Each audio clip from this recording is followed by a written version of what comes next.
തങ്ങന്മാരെ കാണുമ്പോ ചില ആളുകൾക്ക് അങ്ങനെയാണല്ലോ, വിഷമങ്ങളും പ്രയാസങ്ങളും ഉള്ളപ്പോ ഉസ്താദുമാരെയും തങ്ങന്മാരെയും കാണുമ്പോ കരച്ചിൽ വരും. ഈ മനുഷ്യൻ ഇങ്ങനെ പൊട്ടി പൊട്ടി ചെറുപ്പക്കാരനാണ്, യുവാവാണ്, അയാൾ ഇങ്ങനെ കരയുകയാണ്. തങ്ങളെ എന്റെ കാര്യം വലിയ കഷ്ടവാ, ഞാനാകെ നഷ്ടത്തില, ഞാനാകെ ദുരന്തത്തില, ഞാനാകെ ദുരിതത്തില, എന്റെ ജീവിതം മുഴുവനും ഇപ്പൊ കണ്ണീര് കുടിച്ചുകൊണ്ടാ ഓരോ ദിവസവും ഞാൻ ഉറക്കമെണീക്കുന്നതും ഉറക്കത്തിലേക്ക് വഴുതി വീഴുന്നതും. എന്താ മോനെ നിന്റെ പ്രശ്നം എന്താടാ, നീ പറഞ്ഞോ. അയാള് പറയാൻ തുടങ്ങി, യു എയിൽ അത്യാവശ്യം നല്ല ബിസിനസ് ഉള്ള ആളാണ് ഞാൻ. എന്റെ പ്രിയപ്പെട്ട ഭാര്യയും 2 ചെറിയ മക്കളും എന്നോടൊപ്പമാണ് യു എയിൽ താമസിച്ചിരുന്നത്. നാട്ടിലേക്ക് എന്റെ ബിസിനസിന്റെ ശൃംഖലകളൊക്കെ അങ്ങനെ വ്യാപിച്ചു തുടങ്ങിയപ്പോൾ യു എയിൽ നിന്നും നാട്ടിലേക്ക് ഞാൻ താമസം മാറ്റാൻ തീരുമാനിച്ചു. 2 ചെറിയ മക്കളെ ഉള്ളത് നാട്ടിലുള്ള സ്കൂളിൽ ഞാൻ ചേർത്തു. ഇപ്പോൾ എന്റെ വീട് അത് ഭംഗിയായ നല്ല ആഡംബര സമ്പന്നമായ വീടാണ്. എന്റെ പ്രിയപ്പെട്ട ഉപ്പ അദ്ദേഹം എനിക്ക് സമ്മാനിച്ച എന്റെ തറവാട്, ആ വീട്ടിലേക്ക് എന്റെ മാതാവിന് പോകാൻ ഇഷ്ടമാണ്. ഞാൻ അങ്ങനെ 2 ചെറിയ മക്കളെ നാട്ടിലെ സ്കൂളിൽ ചേർത്ത് എന്റെ മാതാവും എന്റെ പ്രിയതമയും കൂട്ടി ഞാൻ നാട്ടിൽ വന്ന് താമസമാക്കി. യു എയിൽ ബിസിനസ് ഉള്ള ഞാൻ കൃത്യമായി മാസത്തിൽ 2 തവണ എന്റെ വീട്ടിൽ വന്ന് തിരിച്ചു പോകാൻ ശ്രദ്ധിക്കുമായിരുന്നു. ഉമ്മാന്റെ റൂമിലാണ് വീട്ടിലെ ലാൻഡ് ഫോൺ ഇരിക്കുന്നത്. ആ ലാൻഡ് ലൈനിൽ ബന്ധപ്പെടുമ്പോൾ സുദീർഘമായി സംസാരിക്കാൻ എന്റെ വൈഫിന് ബുദ്ധിമുട്ടുണ്ട്. ഞാനപ്പോ പറഞ്ഞു, മോളെ സിമ്പിൾ സൊല്യൂഷൻ, ഞാനൊരു മൊബൈൽ ഫോൺ നിനക്ക് മേടിച്ചു തരാം. അങ്ങനെ ഞാൻ അവൾക്കൊരു മൊബൈൽ ഫോൺ മേടിച്ചു കൊടുത്തു. മൊബൈൽ ഫോണിൽ ഞാൻ നിരന്തരം അവളുമായി സംസാരിച്ചു. ഒരു ദിവസം എന്റെ പ്രിയപ്പെട്ട പ്രിയതമയെ ഞാൻ മൊബൈൽ ബന്ധപ്പെട്ട് നോക്കുമ്പോ മൊബൈൽ സ്വിച്ച് ഓഫ് ആണ്. നിരന്തരം ഞാൻ ബന്ധപ്പെട്ടു, മൊബൈൽ സ്വിച്ച് ഓഫ് ആണ്. ഞാൻ ലാൻഡ് ലൈനിൽ ബന്ധപ്പെട്ടിട്ട് ചോദിച്ചു, എന്തു പറ്റി മോളെ, മൊബൈൽ എന്താ അറ്റൻഡ് ചെയ്യാതെ സ്വിച്ച് ഓഫ് ആക്കി വെച്ചിരിക്കുന്നത് എന്താ? എപ്പോഴും മെസ്സേജ് വരികയാ, ആരാ മെസ്സേജ് സെൻഡ് ചെയ്യുന്നതെന്ന് എനിക്കറിയില്ല. ഇയാള് പറഞ്ഞു, എന്റെ പൊന്നുമോളെ, നീ അതിന് മൊബൈൽ ഓഫ് ആക്കുന്ന എന്തിനാ? ഞാൻ വിളിക്കുമ്പോ നീ മൊബൈൽ അറ്റൻഡ് ചെയ്താൽ പോരെ, എന്റെ മെസ്സേജ് നീ ഓപ്പൺ ആക്കിയാൽ പോരെ. ആരാരെങ്കിലും മെസ്സേജ് അയച്ചാൽ അവിടെ കിടന്നോട്ടെ, നീ ഓപ്പൺ ആക്കേണ്ട കാര്യമില്ല. ആരെങ്കിലും കോൾ ചെയ്താൽ നീ അറ്റൻഡ് ചെയ്യേണ്ട കാര്യമില്ല. ഞാനും നീ തമ്മിൽ സംസാരിക്കാൻ വേണ്ടി മാത്രമായി മൊബൈൽ ഫോൺ നിനക്ക് ഞാൻ മേടിച്ചു തന്നത്.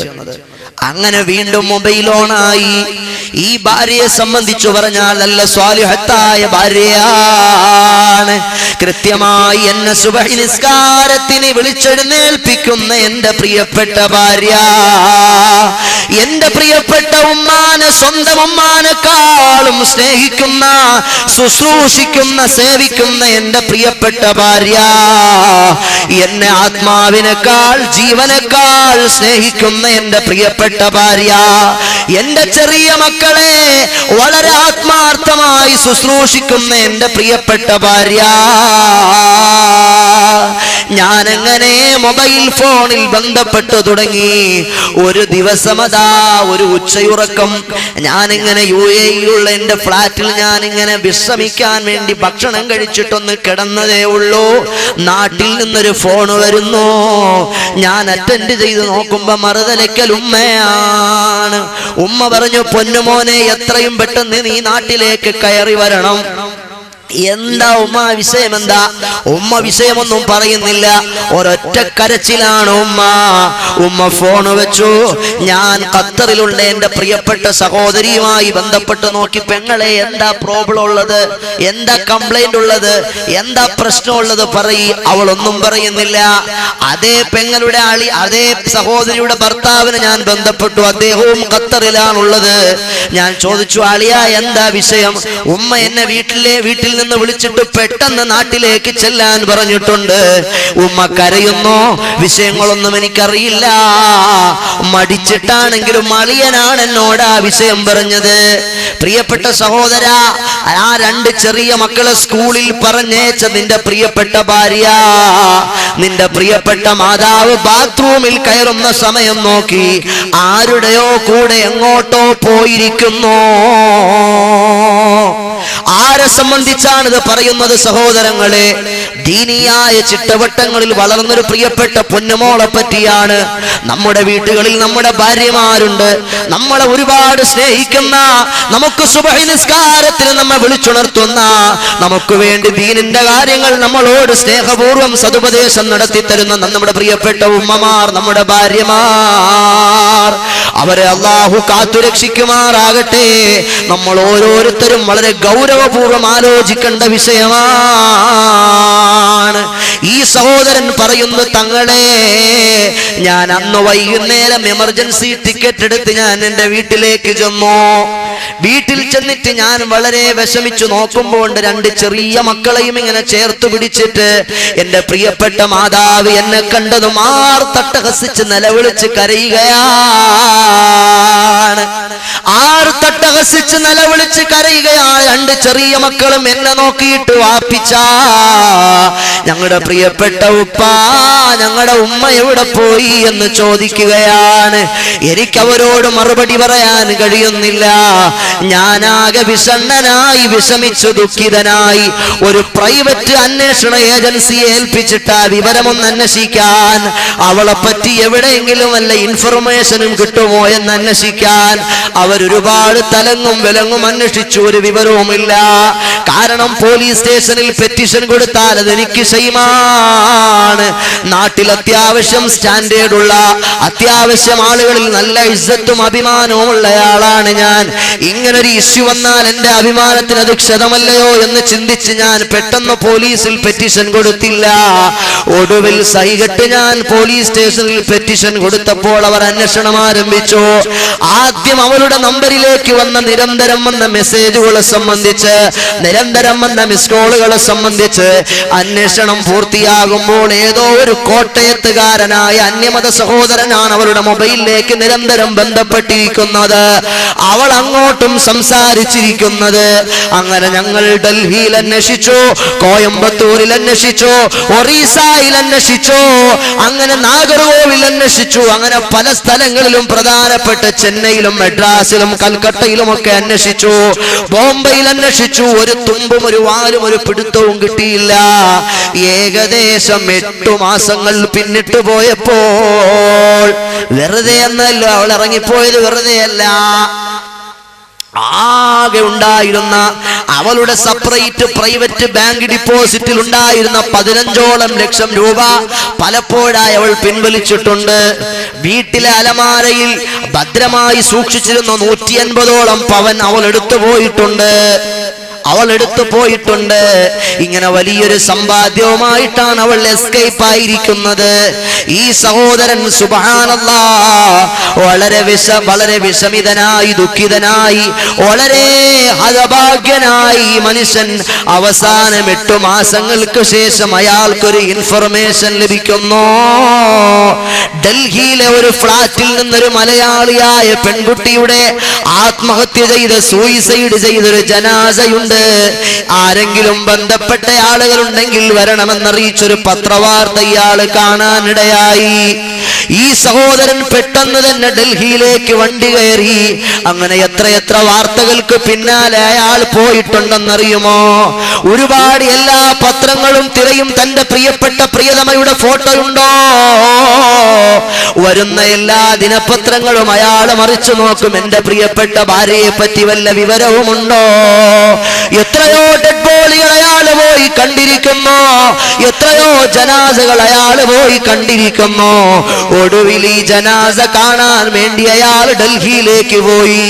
അവിടെ പോയി ജനാസ കാണുമ്പോൾ തന്നെ ജീവനോളം സ്നേഹിച്ചിരുന്ന, തന്നെ സുബഹിയുടെ നിസ്കാരത്തിന് വിളിച്ചുണർത്തുന്ന തന്റെ പ്രിയപ്പെട്ടവരുടെ ജനാസ തൂങ്ങി മരിച്ച ഡെഡ് ബോഡിയായി അവിടെ കിടക്കുന്നു. കൂടെ പോലീസ് ഓഫീസർ ഒരു സൂയിസൈഡ് ലെറ്റർ കാണിച്ചു, ഒരു ആത്മഹത്യാ കുറിപ്പ് കാണിച്ചു. എന്താണ് ആത്മഹത്യാ കുറിപ്പിനകത്തുള്ളതെന്നറിയുമോ? എത്രയോ മിസ് കോളുകൾ ഞാൻ അവോയ്ഡ് ചെയ്തു, എത്രയോ മെസ്സേജുകൾ ഞാൻ ഓപ്പൺ ആക്കാതിരുന്നു. ഒടുവിൽ സഹി കെട്ടിട്ടാണ് ഒരു ദിവസം ഞാൻ ആ ഫോൺ അറ്റൻഡ് അറ്റൻഡ് ചെയ്തത്. അറ്റൻഡ് ചെയ്യുമ്പോൾ സ്റ്റാർട്ട് ചെയ്യുന്നത് ഇങ്ങനെയാണ്: ഞാനൊരു മൊബൈൽ ഫ്രണ്ട് മാത്രമാണ്. എന്താ ഇങ്ങനെ സംസാരിച്ചാൽ ആകാശം ഇടിഞ്ഞു വീഴാൻ പോകുന്നോ, ഭൂമി കുലുക്കം ഉണ്ടാകാൻ പോകുന്നോ? ഒന്നും സംഭവിക്കാൻ പോകുന്നില്ല. നിങ്ങളുടെ ഭർത്താവ് ഗൾഫിലല്ലേ ഉള്ളത്, നിങ്ങൾ വീട്ടിൽ ഒറ്റയ്ക്ക് ബോറടിക്കാറില്ലേ? നിങ്ങൾക്ക് എന്താ സമയം പോക്കിന് ടൈം പാസിന് വേണ്ടി ഒന്ന് വർത്തമാനം പറഞ്ഞാൽ എന്താ? അങ്ങനെ തുടങ്ങിയ ബന്ധം സുബ്ഹാനല്ലാഹ്, എന്റെ ഭർത്താവിനെ എന്റെ മനസ്സിൽ നിന്ന് ഞാൻ വെറുക്കാൻ തുടങ്ങി. എന്റെ പ്രിയപ്പെട്ട പൊന്നുമക്കളെ ഞാൻ എന്റെ മനസ്സിൽ നിന്ന് ആട്ടിയിറക്കാൻ തുടങ്ങി. എന്റെ പ്രിയപ്പെട്ട ഭർത്താവിന്റെ മാതാവിനെ എനിക്ക് കാണുന്നത് തന്നെ വിഷമമായി തോന്നി. എനിക്കാ ഏതോ ഒരു ലോകത്ത് നിന്ന് വിളിക്കുന്ന അന്യമത സഹോദരനായ ചെറുപ്പക്കാരന്റെ ശബ്ദമാണ് കേൾക്കാൻ ഇഷ്ടമുള്ളത്. അയാളുമായി ഫോണിൽ സംസാരിക്കുമ്പോഴാണ് എനിക്ക് കൂടുതൽ ഫൈൻഫുള്ളായ സാറ്റിസ്ഫാക്ഷൻ ലഭിക്കുന്നത്. അങ്ങനെ ഞാൻ ഒടുവിൽ അയാൾ എന്നോട് പറഞ്ഞു, ഇനി എന്താ താമസിക്കുന്നത്, ഇനി എന്താ നമ്മൾ ലേറ്റാക്കി വെക്കുന്നത്, കാര്യമില്ല, നമുക്ക് പോകുകയല്ലേ. ഒരിക്കലും ആരും നിങ്ങളെ തടയാത്ത ലോകത്തേക്ക്, അതാ സ്വാതന്ത്ര്യങ്ങളുടെ പറുദീസയിലേക്ക് നമുക്ക് പോകുകയല്ലേ. നിങ്ങളെ ആരും അവിടെ വിരട്ടാനുണ്ടാകൂല, നിങ്ങളെ ആരും അവിടെ ചങ്ങലക്കിടാനുണ്ടാകൂല, നിങ്ങളെ ആരും അവിടെ നിയന്ത്രിക്കാനുണ്ടാകൂല. അനിയന്ത്രിതമായ സുഖാഡംബരങ്ങളുടെ സുഖപറുദീസകളുടെ വിമോചനത്തിന്റെ ലോകത്തേക്ക് നമുക്ക് പോകുകയല്ലേ പ്രിയപ്പെട്ടവളെ. എന്നാ ചെറുപ്പക്കാരൻ എന്നെ വിളിച്ചപ്പോൾ എന്റെ മനസ്സിന്റെ അകത്തളത്തിൽ അതാ സന്തോഷത്തിന്റെയും ആനന്ദത്തിന്റെയും ആനന്ദാതിരേകത്തിന്റെ ആഹ്ലാദ അലമാലകൾ ഉയരുകയാണ്. ഞാൻ പറഞ്ഞു, എപ്പോഴാ വരിക, എവിടാ ഇയാൾ വരിക, നമ്മൾ എങ്ങനാ പോകുക? വളരെ കൃത്യമായി ക്ലിയർഫുള്ളായി അവൻ കാൽക്കുലേഷൻസുകൾ മുഴുവനും അവതരിപ്പിച്ചു കൊടുത്തു. ഇന്നാലിന്ന ടൈമിൽ ഇന്നാലിന്ന സ്ഥലത്ത് നീ എത്തിച്ചേരുമ്പോ ഞാൻ ഇന്നാലിന്ന വാഹനത്തിലുണ്ടാകും, നീ ആ വാഹനത്തിനകത്ത് കയറിയാൽ മതി. അവര് പറഞ്ഞ പ്രകാരം ഇവളതാ 2 ചെറിയ മക്കളെ, 4 വയസ്സുള്ള 5 വയസ്സുള്ള 2 കുഞ്ഞുമക്കളെ അതാ സ്കൂളിലേക്ക് പറഞ്ഞു വിട്ടിട്ട് പ്രിയപ്പെട്ട ഭർത്താവിന്റെ മാതാവ് ബാത്റൂമിനകത്ത് കയറുന്ന നേരം നോക്കിയിട്ട് ഈ ചെറുപ്പക്കാരിയായ പെണ്ണുങ്ങൾ പണവും സ്വർണവും പെട്ടിയുമെല്ലാം എടുത്തുകൊണ്ടിറങ്ങി പോകുകയാണ്. പറഞ്ഞ പോലെ കൃത്യമായ സ്ഥലത്ത് അയാൾ കാത്തു നിൽക്കുകയാണ്. അങ്ങനെ ഈ സൂയിസൈഡ് ലെറ്റർ അയാൾ വായിക്കുകയാണ്. എന്താണ് ഒടുവിൽ വായിച്ചിട്ട് അവൾ അവസാനിപ്പിക്കുന്നത് ഇങ്ങനെയാണ്: എന്റെ പ്രിയപ്പെട്ട ഭർത്താവിനെയും ഉമ്മയെയും കുഞ്ഞു മകനെയും മക്കളെയും എല്ലാം ഉപേക്ഷിച്ച് ഞാൻ പോയി. 8 മാസത്തോളം ഞങ്ങൾ പല സ്ഥലങ്ങളിലും മാറി മാറി താമസിച്ചു. ഒടുവിൽ എന്റെ കയ്യിലുള്ള പണവും സ്വർണവും എല്ലാം തീർന്ന സമയത്ത് അവന്റെ സ്വഭാവം മാറാൻ തുടങ്ങി. ഞങ്ങൾ അവരന്വേഷിച്ച നാഗർകോവിലും ഡൽഹിയിലും ബോംബെയിലും അങ്ങനെ നിരവധി സ്ഥലങ്ങളിൽ കറങ്ങി നടന്നു, ഫ്ലാറ്റുകളിൽ അടിച്ചുപൊളിച്ച് ജീവിച്ചു. അവസാനം അവനതാ ഡൽഹിയിലുള്ള എന്റെ ഫ്ലാറ്റിലേക്ക് 1 മാസമായി ഞങ്ങൾ ഇവിടെ താമസിക്കുന്നുണ്ട്. ആ ഫ്ലാറ്റിലേക്ക് അവന്റെ കൂട്ടുകാരുമായിട്ട് അവൻ കടന്നു വരാൻ തുടങ്ങി. എന്നെ കൊണ്ട് മദ്യപിപ്പിക്കാനും അവന്റെ കൂട്ടുകാർക്ക് ഞാൻ വഴിപ്പെടാൻ എന്നെ നിർബന്ധിക്കാനും ഒക്കെ തുടങ്ങിയപ്പോഴാണ് എനിക്ക് സംഗതി മനസ്സിലായി തുടങ്ങുന്നത്. എപ്പോഴാ സംഗതി മനസ്സിലായി തുടങ്ങുന്നത്? അവളെ കൊണ്ട് മദ്യം കുടിപ്പിക്കാൻ തുടങ്ങിയപ്പോഴും അവളെ അവന്റെ കാമുകൻ അന്യ ആണുങ്ങൾക്ക് കാഴ്ച വെക്കാൻ തുടങ്ങി എന്നവൾക്ക് ബോധ്യപ്പെടുമ്പോഴാണ് എനിക്ക് സംഗതിയൊക്കെ ബോധ്യപ്പെട്ടു തുടങ്ങിയെന്ന് അവൾ പറയുകയാണ് ആ കത്തിനകത്ത്. ഒടുവിൽ ഞാനിങ്ങനെ ചിന്തിച്ചു പോയി, എന്റെ സ്നേഹസമ്പന്നനായ ഭർത്താവിനെ ഒഴിവാക്കിയത് കുറ്റക്കാരി ഞാനാണ്. എന്റെ പാലവും പ്രിയപ്പെട്ട ചെറിയ കുഞ്ഞുമക്കളെ വലിച്ചെറിഞ്ഞത് ഞാനാണ്. എന്നെ പ്രിയപ്പെട്ട മോളക്കാൾ സ്നേഹിച്ച എന്റെ പ്രിയപ്പെട്ട മാതാവിനെ, ആ ഭർത്താവിന്റെ മാതാവിനെ വലിച്ചെറിഞ്ഞത് ഞാനാണ്. ഞാനൊരു വലിയ കുലദ്രോഹി തന്നെ. ഇതിനെല്ലാം കുറ്റം ഞാൻ തന്നെ സ്വമേധയാ ഏറ്റെടുക്കുന്നു എന്ന് പറഞ്ഞ് ഞാൻ ആത്മഹത്യ തിരഞ്ഞെടുക്കുകയായിരുന്നു. ഈ ഭർത്താവ് ആരായി? ഈ ഭർത്താവ് ആരായി? ഈ ഭർത്താവിന്റെ ചാരത്തുള്ള പ്രിയപ്പെട്ട 2 ചെറിയ മക്കൾ ആരായി? അവൾ എങ്ങോട്ടോ ആത്മഹത്യ ചെയ്തു പോയി. ആ പ്രിയപ്പെട്ട ചെറിയ മക്കൾ, ഉപ്പാ ഞങ്ങളുടെ ഉമ്മിച്ച എന്തിയേ ഉപ്പാ? ആ മക്കളോട് പറയാൻ കഴിയുമോ ഈ വാപ്പാക്ക്, നിങ്ങളുടെ ഉമ്മ ഏതോ ഒരുത്തന്റെ കൂടെ ഒളിച്ചോടിപ്പോയി പ്രിയപ്പെട്ട പൊന്നുമോളെ എന്ന് പറയാൻ കഴിയുമോ? പറയാൻ കഴിയുന്നില്ല. ആരാണ് കാരണക്കാരാരാ? നമ്മൾ മേടിച്ചു കൊടുത്ത മൊബൈൽ ഫോണല്ലയോ? പ്രിയപ്പെട്ട സഹോദരങ്ങളെ, അങ്ങനെ നമ്മുടെ ചുറ്റുപാടുകൾ മുഴുവനും അസാൻമാർഗികതകളിലേക്ക് നമ്മുടെ മാടി ഒളിക്കുകയാണ്. ഈ സമൂഹത്തിലെ ചെറുപ്പക്കാര് മുഴുവനും അതാ തോന്നിവാസങ്ങളിലേക്ക് എളുപ്പത്തിൽ സഞ്ചരിച്ചു കൊണ്ടിരിക്കുകയാണ്. എന്നാൽ നിങ്ങൾ കണ്ടുവോ, മഹാനായ സ്വഹാബി വര്യൻ സഅലബത്ത് ബിൻ അബ്ദുറഹ്മാൻ.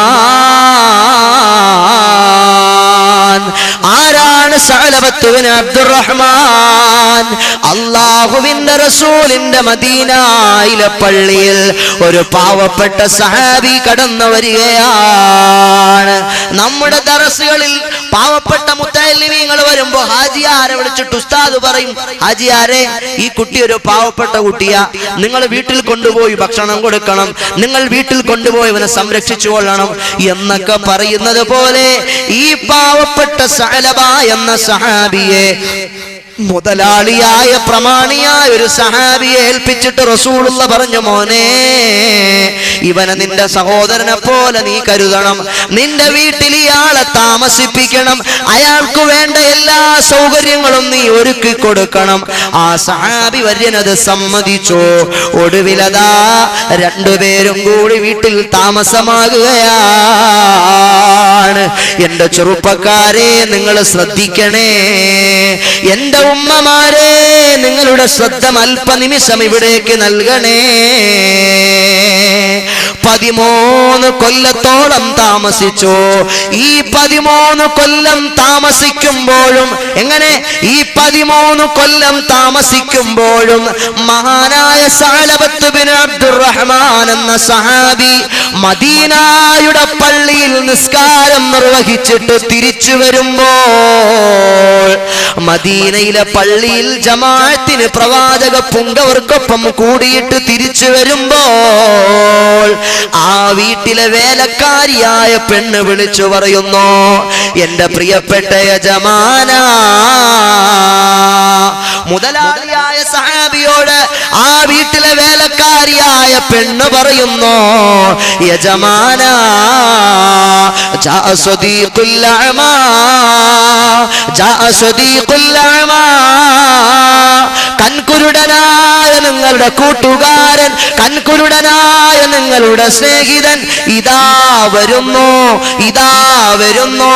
മഹാനായ സഅലബതങ്ങൾക്ക് കണ്ണിന് പ്രശ്നമൊന്നുമില്ല, മഹാനായ സഅലബതങ്ങൾക്ക് കണ്ണിന് പ്രോബ്ലം ഒന്നുമില്ല. പക്ഷേ ഈ പെണ്ണെന്തിനാണ് അങ്ങനെ പറയുന്നതെന്നറിയുമോ? ഈ പെണ്ണെന്തിനാണ് അങ്ങനെ പറയുന്നതെന്നറിയുമോ? 13 കൊല്ലമായി, ശ്രദ്ധിച്ച് കേൾക്കണം, 13 കൊല്ലമായി ഈ സഹാബിയുടെ വീട്ടിൽ മഹാനായ സഅലബത്ത് ബിൻ അബ്ദുറഹ്മാൻ എന്ന സഹാബി താമസിച്ചിട്ട് ഒരു തവണ പോലും ആ വേലക്കാരിയായ പെണ്ണിന്റെ മുഖത്തേക്ക് മഹാനായ സഅലബത്ത് ബിൻ അബ്ദുറഹ്മാൻ എന്ന സഹാബി വര്യൻ അവളുടെ മുഖത്തേക്ക് നോക്കിയിട്ടില്ല. ഈ കാരണം കൊണ്ട് ആ പെണ്ണ് പറയുന്നു, ജാ സദീഖുൽ അഅമാ, അന്ധനായ കൺകുരുടനായ നിങ്ങളുടെ കൂട്ടുകാരൻ വരുന്നുണ്ട് മുതലാളി. ഈ പെണ്ണ് പറയുന്നു, ഞാൻ സംഭവം ചുരുക്കി പറയാം. മഹാനായ മുതലാളിയായ പ്രമാണിയായ സഹാബി വര്യന് സുദീർഘമായ യാത്ര പോകേണ്ടതായി വന്നു. സഅലബ എന്ന സഹാബിയെ വിളിച്ചിട്ട് പറഞ്ഞു, മോനെ സഅലബ, ഞാനൊരു യാത്ര പോകുകയാണ്, ഞാനൊരു സുദീർഘമായ സഞ്ചാരത്തിനൊരുങ്ങുകയാണ്. നീ ഒരു കാര്യം ചെയ്യണം, ഞാൻ വരുന്നത് വരെ എന്റെ വീടും എന്റെ പറമ്പും എന്റെ വസ്തുവകകളും എന്റെ സമ്പത്തുമെല്ലാം നോക്കേണ്ടത് നീയാണ്. മഹാനായ സഅലബ തങ്ങൾ സമ്മതിച്ചു. ആ പ്രമാണിയായ സഹാബി വര്യൻ യാത്ര തിരിക്കുകയാണ്.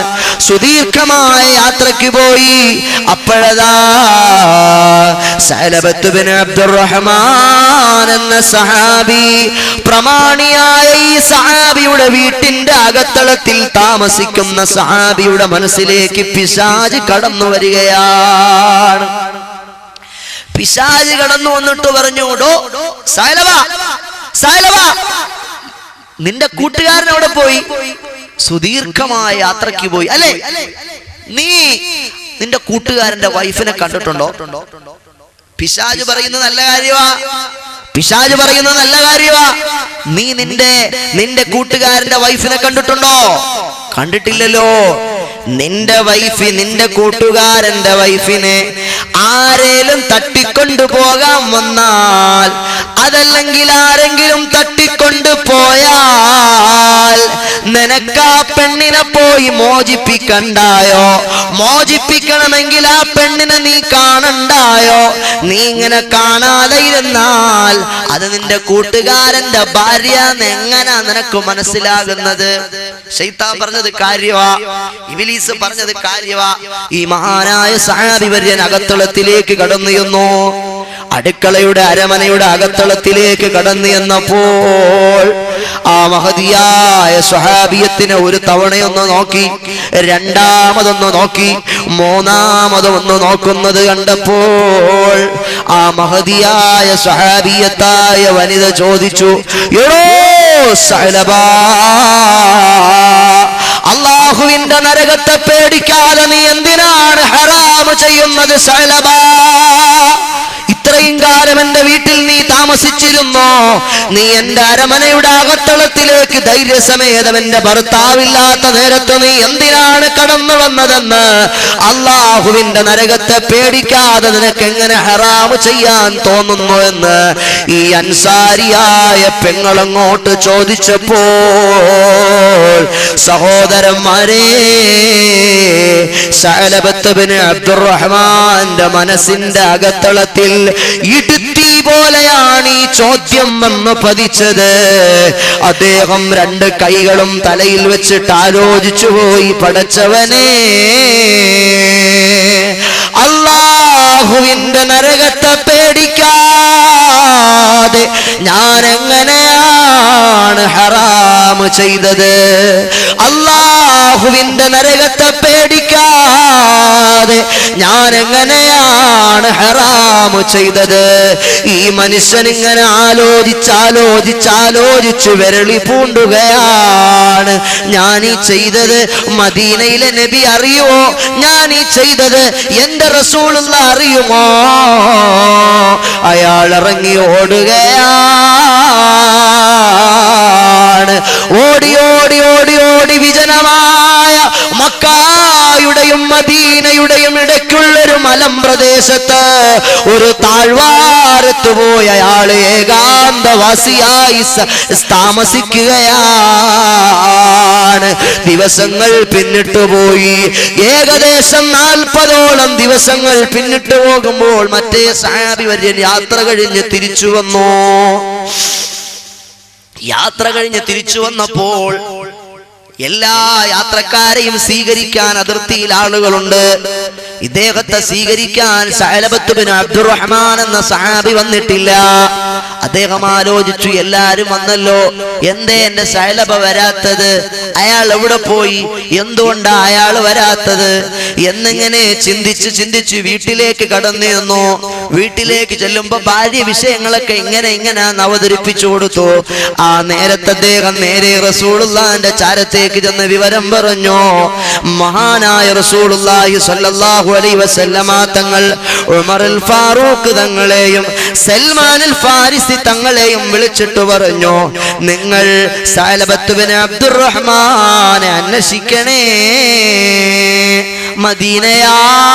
മദീനയെ കരിച്ചു പറക്കി സഅലബയെ കണ്ടില്ല. മക്കയെ കരിച്ചു പറക്കി സഅലബയെ കണ്ടില്ല.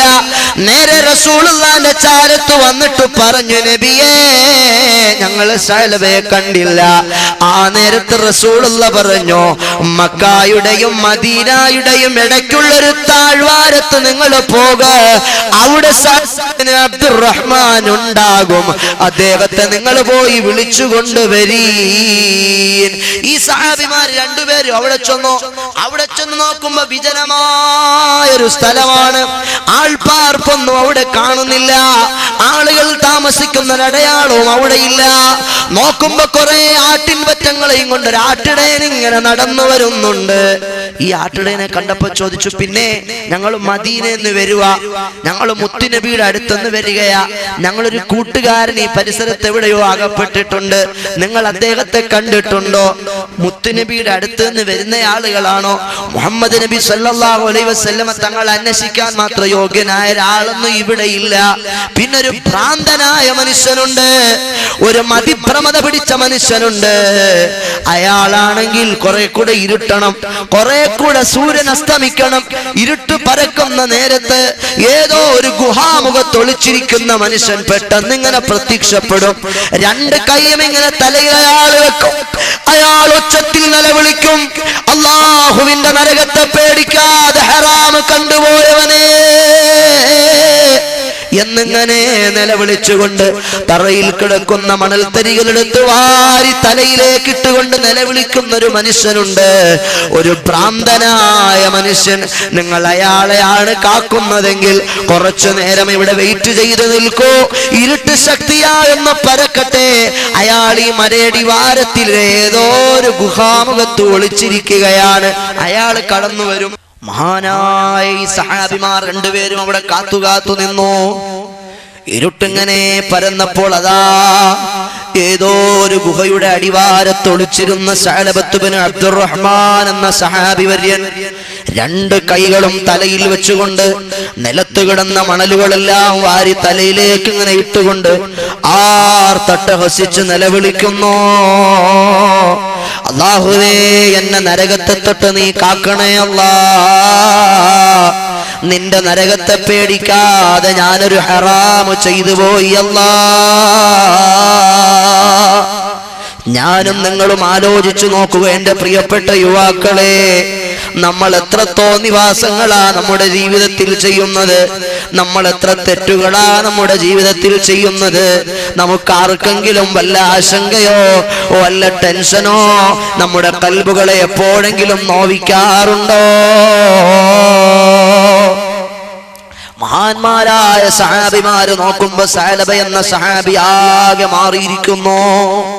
ഭക്ഷണമൊന്നും കഴിക്കാതെ മെല്ലിച്ചൊരു കോലം, താടിയും മുടിയുമെല്ലാം വളർത്തിയിട്ട വല്ലാത്തൊരു വികൃതമായ കോലം.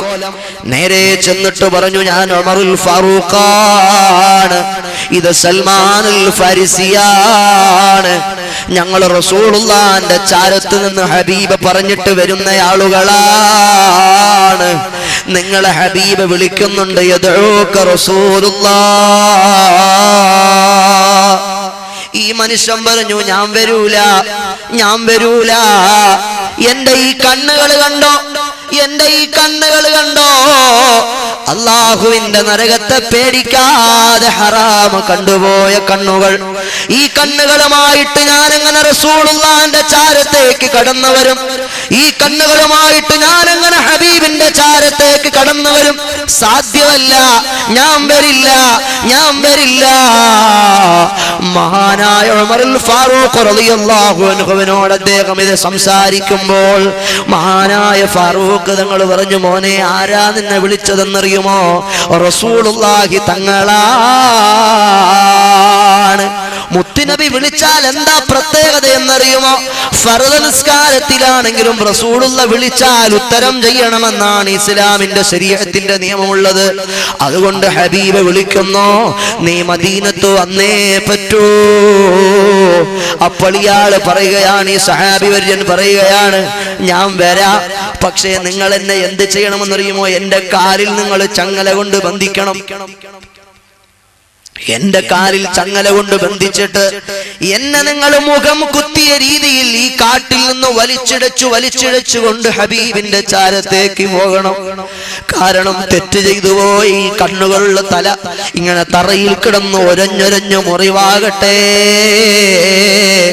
ഇനി അഥവാ മദീനത്ത് വന്നാൽ തന്നെ ഹബീബായ നബി നിസ്കാരം നിർവഹിക്കാൻ വേണ്ടി തക്ബീറത്തുൽ ഇഹ്റാം ചൊല്ലി ബിലാൽ തങ്ങൾ ഇഖാമത്ത് കൊടുത്ത ശേഷം റസൂലുള്ളാഹി തങ്ങൾ കൈ കെട്ടിയാൽ മാത്രമേ ഞാൻ മദീനയിലെ പള്ളിയിൽ പ്രവേശിക്കുകയുള്ളൂ. ഈ വർത്തമാനം കൂടി മഹാനായ സഅലബത്ത് ബിൻ അബ്ദുറഹ്മാൻ എന്ന സഹാബി കണ്ടീഷൻ പറയുകയാണ്, നിബന്ധന വെക്കുകയാണ്. വളരെ തന്ത്രജ്ഞനായ ഉമറുൽ ഫാറൂഖ് റളിയല്ലാഹു അൻഹു മഹാനവറുകളെയും കൊണ്ട് മദീനയിലെത്തിപ്പോയി. മദീനയിലെത്തുമ്പോ ഒരു കാരണവശാലും പള്ളിയിൽ കയറാൻ തുനിയുന്നില്ല, സന്നദ്ധനാകുന്നില്ല. ഒടുവിൽ ഹബീബായ നബി ഇശാ നിസ്കാരം നിർവഹിക്കുകയാണ്. ബിലാൽ തങ്ങൾ ഇഖാമത്ത് കൊടുത്തു. റസൂലുള്ള നിസ്കരിക്കാൻ വേണ്ടി മദീനയിലെ പള്ളിയിൽ അതാ ആ പള്ളിയുടെ മിഹ്റാബിന്റെ ചാരത്ത് നിന്ന് കൈകെട്ടിപ്പോയി. ഫാത്തിഹ ഓതിയ ശേഷം റസൂലുള്ളാഹി തങ്ങൾ ഓതുന്ന സൂറത്ത് ഏതാണ്? യാ അയ്യുഹൽ മുസമ്മിൽ ഖുമിൽ ലൈല ഇല്ലാ ഖലീലാ നിസ്ഫഹു വൻഖുസ് മിൻഹു ഖലീലാ ഔ സിദ് അലൈഹി വറത്തിലിൽ ഖുർആന തർതീലാ ഇന്നാ സനുൽഖി അലൈക ഖൗലൻ സഖീലാ എന്ന് തുടങ്ങുന്ന മുസമ്മിൽ സൂറത്ത് പാരായണം ചെയ്ത് ഈ സഹാബി വര്യൻ പള്ളിക്കകത്ത് കയറി നോക്കുമ്പോ റസൂലുള്ളാഹി തങ്ങൾ ഈ സൂറത്ത് പാരായണം ചെയ്ത് ഇന്ന ലദൈനാ അൻകാല വജഹീമ وطعاما ذا غصة وعذابا أليما يوم ترجف الأرض والجبال وكانت الجبال كثيبا مهيلا. വിശുദ്ധ ഖുർആനിൽ ആഖിറത്തെ പരാമർശിക്കുന്ന അർത്ഥം വരുന്ന ആയത്തതാ റസൂലുള്ള ഓതുകയാണ്. നരകീയ അഗ്നിയെ പരാമർശിക്കുന്ന സൂറത്ത് റസൂലുള്ള ഓതുകയാണ്. നരകത്തിലെ ഭയാനകമായ ശിക്ഷയെ സംബന്ധിച്ചുള്ള ആയത്ത്, ഖിയാമത്ത് നാളിനെ ഭയാനകതയെ പറയുന്ന ആയത്ത്. അല്ലാഹു പറയുന്നത് എന്താണ്? തീർച്ചയായും ഞങ്ങളുടെ പക്കൽ നിങ്ങളെയൊക്കെ ബന്ധിക്കുന്ന തീ ചങ്ങലകളുണ്ട്. മാത്രമല്ല കൽച്ചങ്ങലകൾക്കും പുറമേ ഞങ്ങളുടെ കയ്യിൽ അഗ്നികുണ്ടാരങ്ങളുണ്ട്. നിങ്ങളുടെ തൊണ്ടയിൽ കുടുങ്ങുന്ന നോവേറിയ ശിക്ഷയായ ഭക്ഷണം നിങ്ങൾക്ക് തരാൻ നരകത്തിൽ നമ്മൾ കാത്തുവച്ചിട്ടുണ്ട് എന്നെല്ലാം അർത്ഥം വരുന്ന, മാത്രമല്ല ആ ദിവസത്തിന്റെ പ്രത്യേകത എന്താണ്? പർവ്വതങ്ങളും എല്ലാം ഭൂമിയുമൊക്കെ പടലങ്ങളെ പോലെ പാറിപ്പറക്കുകയും ചിതറിത്തെറിക്കുകയും ചെയ്യുന്ന ഭയാനകമായ ഖിയാമത്ത് നാള്. ഈ അർത്ഥം വരുന്ന സൂക്തങ്ങൾ ഇങ്ങനെ റസൂലുള്ളാഹി തങ്ങൾ പാരായണം ചെയ്യുമ്പോൾ മഹാനായ സഅലബത്ത് ബിൻ അബ്ദുറഹ്മാൻ എന്ന സ്വഹാബി ബോധം കെട്ട് നിലത്തു വീണുപോയി. നിസ്കാരം നിർവഹിച്ചിട്ട് റസൂലുള്ള ചോദിച്ചു, മോനെ ഉമറേ, എവിടെയാണ് സഅലബ? നബിയെ, ബോധരഹിതനായി കിടക്കുകയാണ്. ഹബീബ് വന്നിട്ട് വിളിച്ചുണർത്തി, എന്തു പറ്റി മോനെ സഅലബ?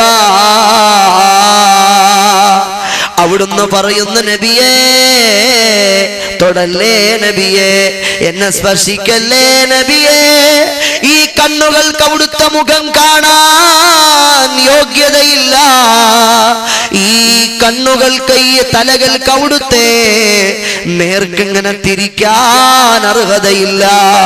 അള്ളാഹുവിന്റെ നരകത്തെ പേടിക്കാതെ ഹറാമ് കണ്ടുപോയവനാണ് ഞാൻ. പശ്ചാത്താപമുണ്ടോ നബിയേ? പടച്ച റബ്ബ് എനിക്ക് പുറത്തു തരുമോ നബിയേ? 1000 തെറ്റുകൾ എൻ്റെ നിത്യജീവിതത്തിൽ ഞാൻ ചെയ്യാറുണ്ട്. നമ്മൾ 1000 തെറ്റുകൾ ചെയ്യാറില്ലേ? നമ്മുടെ മനസ്സിനെ എപ്പോഴെങ്കിലും ഇങ്ങനെ ഒരു ചിന്ത മതിക്കാറുണ്ടോ? ഈ സഹാബി വര്യന് പൊട്ടി പൊട്ടി കരഞ്ഞുകൊണ്ട് ഹബീബിനോട് പറയുന്നു, എന്റെ തൗബ അല്ലാഹ് സ്വീകരിക്കുമോ നബിയേ? ആ സമയത്ത് റസൂലുള്ളാഹി പറഞ്ഞു, മോനെ, റബ്ബനാ ആതിനാ ഫിദ്ദുനിയാ ഹസന വഫിൽ ആഖിറതി ഹസനതൻ വഖിനാ അദാബന്നാർ. നരകീയ ശിക്ഷയെപ്പറ്റി കാവൽ ചോദിക്കുന്ന വിശുദ്ധമായൊരു പ്രാർത്ഥന പ്രവാചക പുങ്കവർ ചൊല്ലിക്കൊടുത്തിട്ട്, നീ ആവർത്തിച്ച് ചൊല്ലിക്കോ സഅലബാ. റസൂലുള്ളാഹി തങ്ങൾ സദുപദേശം നടത്തി. അവിടുന്ന് വീട്ടിലേക്ക് പോയി. പിന്നെയും നോക്കുമ്പോ സഅലബത്ത് ബിൻ അബ്ദുറഹ്മാൻ എന്ന സഹാബിയെ അതാ ജമാഅത്തിന് കാണുന്നില്ല, നിസ്കാരത്തിന് വരുന്നില്ല. അന്വേഷിച്ചു നോക്കുമ്പോൾ വഹുവ മരീവൻ, അവിടുന്ന് രോഗിയാണ്. ഹബീബായ നബി സന്ദർശിക്കാൻ വേണ്ടി ചെന്നോ. നോക്കുമ്പോൾ സക്കറാത്തിന്റെ ഹാലിലാണ്. സക്കറാത്തിന്റെ ഹാലിൽ കിടന്ന സഅലബത്ത് ബിൻ അബ്ദുറഹ്മാൻ എന്ന ശ്രേഷ്ഠനായ സഹാബി വര്യന്റെ തലയെടുത്ത് ആരംഭപ്പൂവായ റസൂലുള്ളാഹി സ്വല്ലല്ലാഹു അലൈഹി വസല്ലമ തങ്ങൾ അവിടുത്തെ ശറഫാക്കപ്പെട്ട മടിത്തട്ടിലേക്ക് ഇങ്ങനെ വെച്ചപ്പോൾ പെട്ടെന്ന് തല ഇങ്ങനെ വെട്ടി തിരിച്ചിട്ട് പറയുന്നു, നബിയേ, പാപം കണ്ടുപോയ ഈ കണ്ണുകളുള്ള തല അവിടുത്തെ ശ്രേഷ്ഠ സമ്പന്നമായ പരിശുദ്ധ പരിശ്രേഷ്ഠമായ മടിത്തട്ടിൽ വെക്കാൻ യോഗ്യതയില്ല നബിയേ. മോനെ സഅലബാ, നിനക്ക് അല്ലാഹു പുറത്തു തന്നിട്ടുണ്ട്. നീ വല്ലാതെ പടച്ച റബ്ബിനോട് പശ്ചാത്തപിച്ചയാളാണ്. നിന്റെ തൗബയല്ലാഹ് ഇഷ്ടപ്പെട്ടു പോയി സഅലബാ. ഈ സന്തോഷത്തിന്റെ വർത്തമാനം റസൂലുള്ളാഹി അറിയിച്ചപ്പോൾ ഒരു വല്ലാത്ത അതാ മഹാനായ സഅലബത്ത് ബിൻ അബ്ദുറഹ്മാൻ എന്ന സഹാബി വര്യൻ ഈ ലോകത്തോട് വിട പറഞ്ഞു പോയി. മുഅ്മിനീങ്ങളെ, ജനാസ എടുക്കുന്ന നേരത്ത് റസൂലുള്ളാഹി തങ്ങളാണ് ജനാസയ്ക്ക് വേണ്ട എല്ലാ കർമ്മങ്ങളും ചെയ്തത്. ആ മയ്യിത്തുമായി ബന്ധപ്പെട്ട് എല്ലാ കർമ്മങ്ങളും ചെയ്തയാൾ റസൂലുള്ളാഹി തങ്ങളാണ്. ജനാസ കൊണ്ടുപോകുമ്പോ മുത്തുനബി പെരുവിരൽ കുത്തിയിട്ടാണ് നടക്കുന്നത്. സഹാബിമാര് ചോദിച്ചു, നബിയേ, എന്തിനാണ് അവിടുന്ന് പെരുവിരൽ കുട്ടിയിട്ട് മഹാനായ സഅലബയുടെ ജനാസയും കൊണ്ടുപോയത്? അപ്പൊ മഹാനായ റസൂലുള്ളാഹി തങ്ങൾ പറഞ്ഞു, പടച്ച റബ്ബിലേക്ക് വല്ലാതെ പശ്ചാത്തപിച്ചു പോയ സഅലബത്ത് ബിൻ അബ്ദുറഹ്മാൻ എന്ന സഹാബി വര്യന്റെ പശ്ചാത്താപം അല്ലാഹ് സ്വീകരിച്ചു പോയി, വല്ലാതെ ഇഷ്ടപ്പെട്ടു പോയി. ആകാശലോകത്ത് നിന്ന് സഅലബത്ത് ബിൻ അബ്ദുറഹ്മാന്റെ ജനാസ നിസ്കാരത്തിൽ പങ്കെടുക്കാൻ 1000 മാലാഖമാർ ഇറങ്ങി വന്നുപോയി. അവർക്ക് തിക്കും തിരക്കും കാണിക്കുന്ന മാലാഖമാർക്ക് സൗകര്യമൊരുക്കി കൊടുക്കാൻ വേണ്ടിയാണ് ഞാൻ ഇങ്ങനെ എന്റെ പെരുവിരലുകൾ കുത്തി കുത്തി നടന്നത്. ഇതെന്തൊരു ശ്രേഷ്ഠതയാണ്,